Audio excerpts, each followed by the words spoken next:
After years of repeated neglect, Uganda's waste industry finally exploded. Kiteezi, the country's tallest waste mountain, released an avalanche, crushing lives and property. As emergent support ensued, the decade-long cracks were split wide open.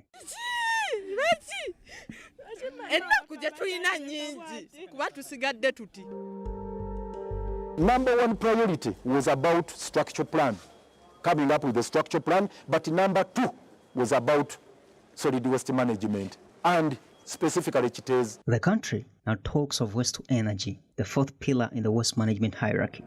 The ambitious plan for a circular economy will, however, require an overhaul of the country's priorities to mainstream sustainability, climate, and green jobs.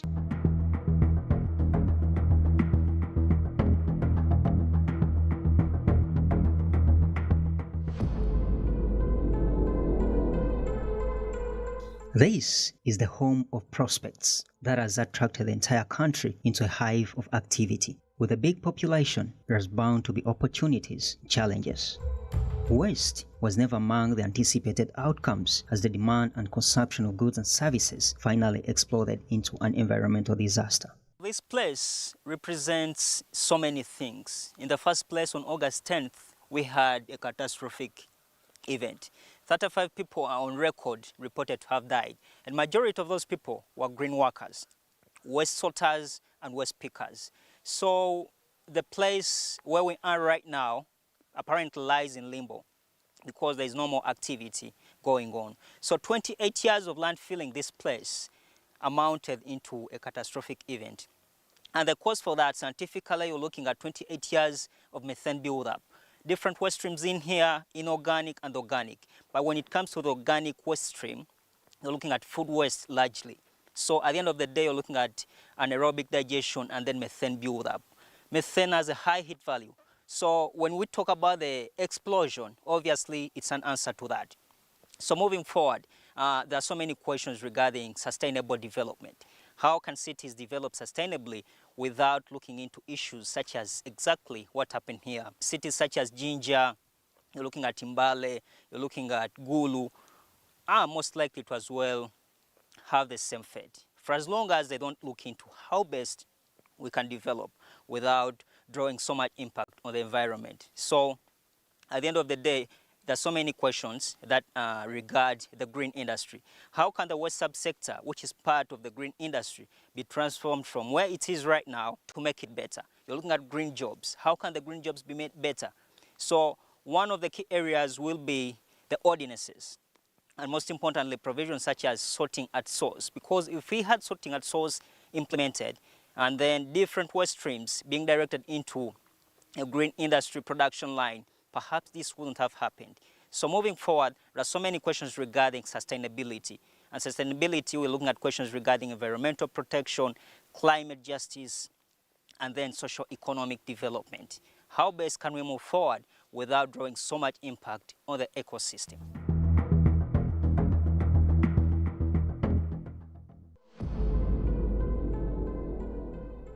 On Saturday, 10th August 2024, at around 7 a.m., Kiteezi dam site released the waste avalanche. The eastern and southeastern parts of the towering mountain exploded. People, houses on the southeastern and eastern ends were wiped and buried.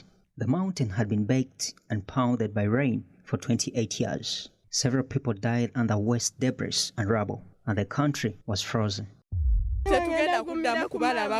Era twabazise jo ne batugamba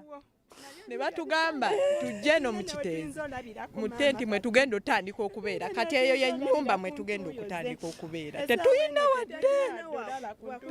wadde tetusigazza mama yabadde buli kimu. The cause for the catastrophe is both scientific and political. Administratively, internal cracks came to life. In-house bickering within City Hall manifested over mismanagement of the dump site, signs of unnecessary inside trading and mischief. 4.1 billion is spent annually, but the mountains have kept on piling up. Divide 4.1 billion by 365 days. It comes around 11 million every day. Now, we have two pieces of equipment at Kiteezi which are hired. We have a dozer and an excavator. Each of them is on average costs about 2.5 million per day in terms of hire.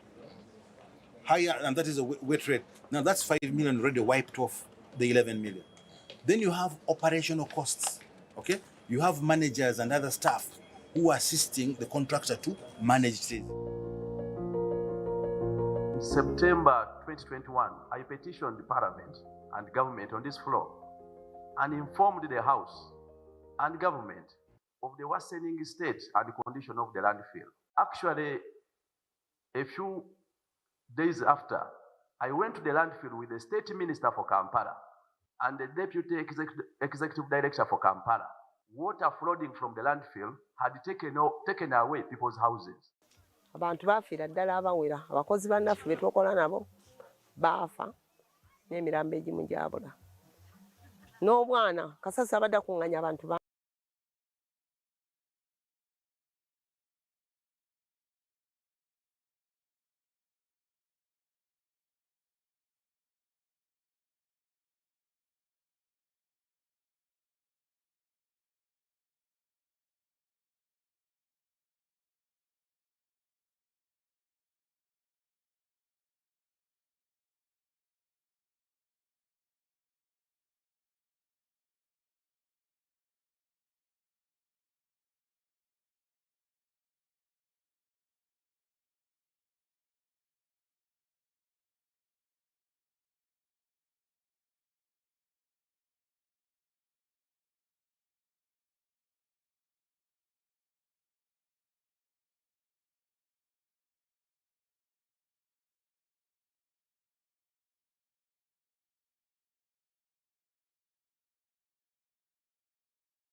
Ordinances are in turn meant to streamline the industry and its operations. The existence of the landfill opened up a line of trade and jobs beyond the initial purpose of being a waste convergence location.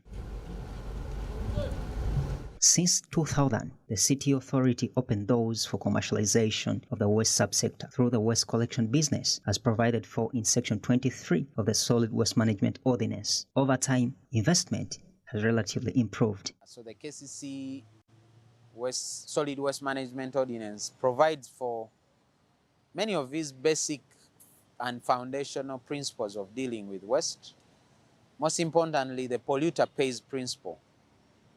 That much as government sets up systems and infrastructure to deal with waste, it can only be sustained if the person generating the waste contributes a little fee to actually pay for the costs that come after the waste has been generated. So we use the same principle to license private waste collection companies that eventually collect this money on behalf of KCCA. 4.1 billion shillings is annually allocated for waste management in the capital, and the figure is considered insufficient.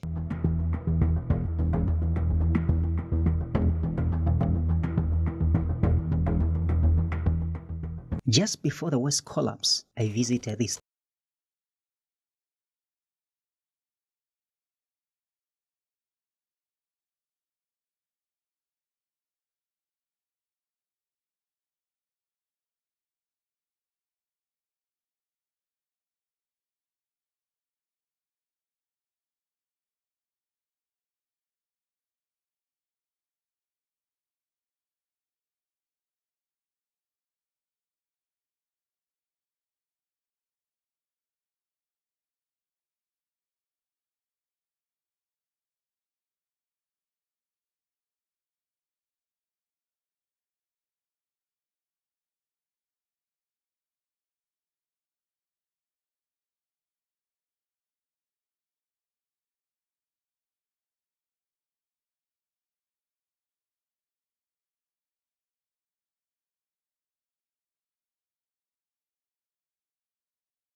really a setback for us.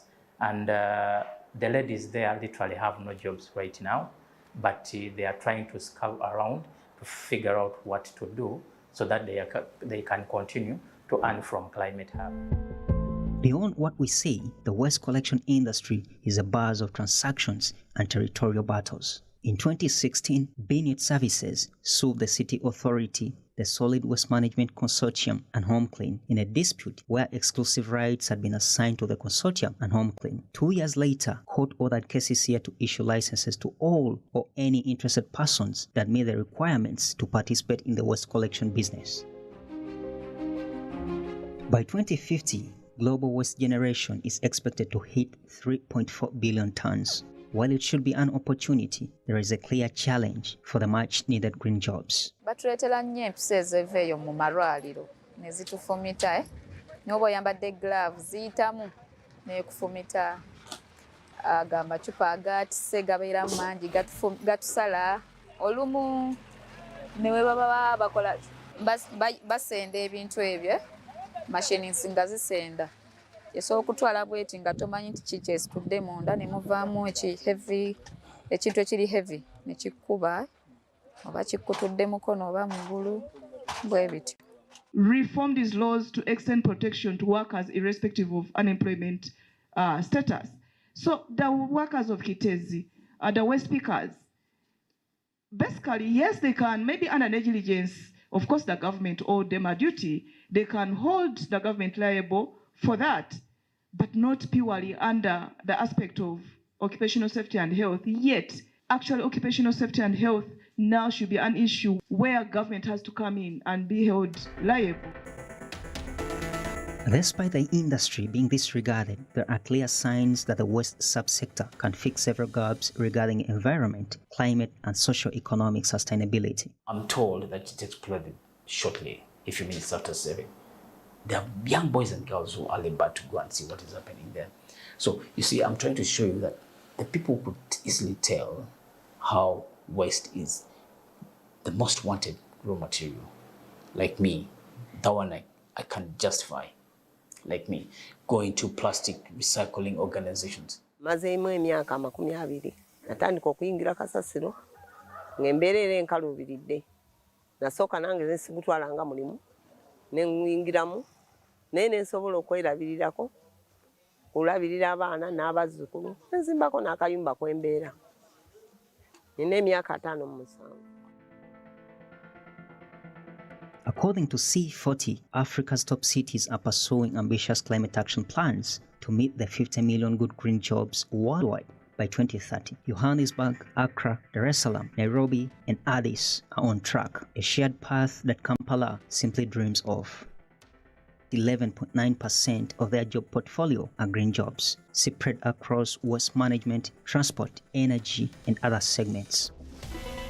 Many of the appreciated green investments are outside the waste industry, for instance, in e-mobility, both vehicles and motorcycles. Gogo Electric is decarbonizing the country's most sought-after solution for fast, and last mile, while creating green jobs. We're not traders. We're not just buying motorcycles from somewhere, import them and sell them.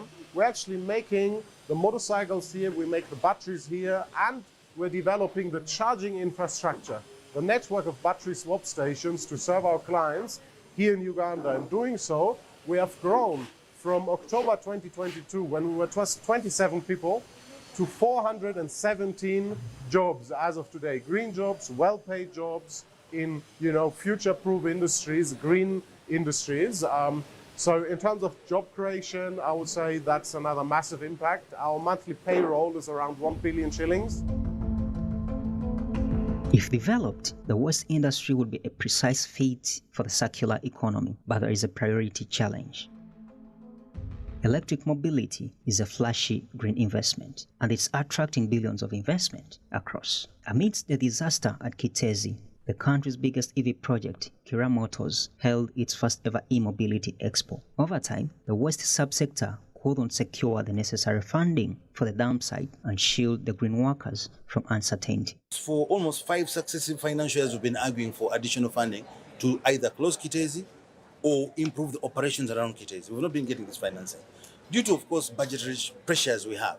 As of 2016, we were already in the thick of it. We're in the thick of it. And we raised the red flag. At that time, immediately I assumed office. Go back to my inaugural speech. I said, actually, number one priority was about structure plan, coming up with the structure plan, but number two was about solid waste management, and specifically Kiteezi. And it's the reason the same year we built Dundu, 136 acres. Some year, 2016, 2017, that's when we bought Dundu, but we failed to develop it because there was no money for that particular purpose.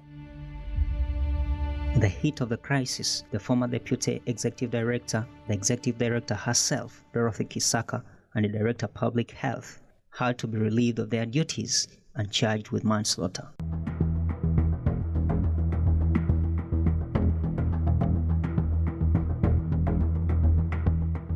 Government is currently focused on methane mining, a journey that was charted by the Energy Ministry with a prior goal of a 4.4 megawatt biogas plant, but delayed by limited support as it couldn't secure a match for the needed $15 million investment. It is possible for us to have waste to electricity or waste to energy as a whole.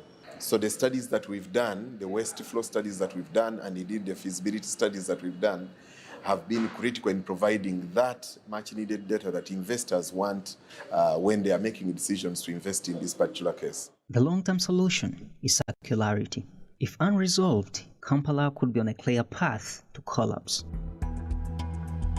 Accra is exemplary for smart cities. With 5.4 million people, more than Kampala's 3.78 million transient population, the city produces less solid waste than our capital. At 2,200 metric tons per day, 900,000 metric tons per year, waste per capita is just 0.7 kilograms, and waste to resource is heavily implemented.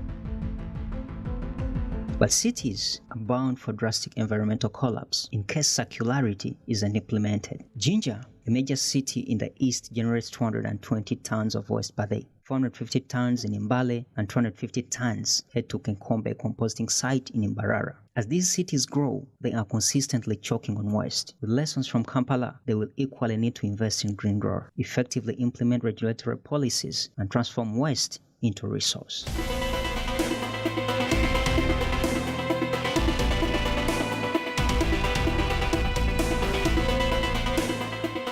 Apparently, Jaspong Group, one of Ghana's biggest investments with a niche in waste management, has been contracted to establish an energy facility at Kiteezi. Uganda's task ahead is to implement an ambitious climate action plan capable of transforming the current green jobs from bad to better and cushion the waste industry from predatory tendencies. This will, however, depend on the influence of the local climate policy, where climate, environment, and sustainability have previously been a non-priority.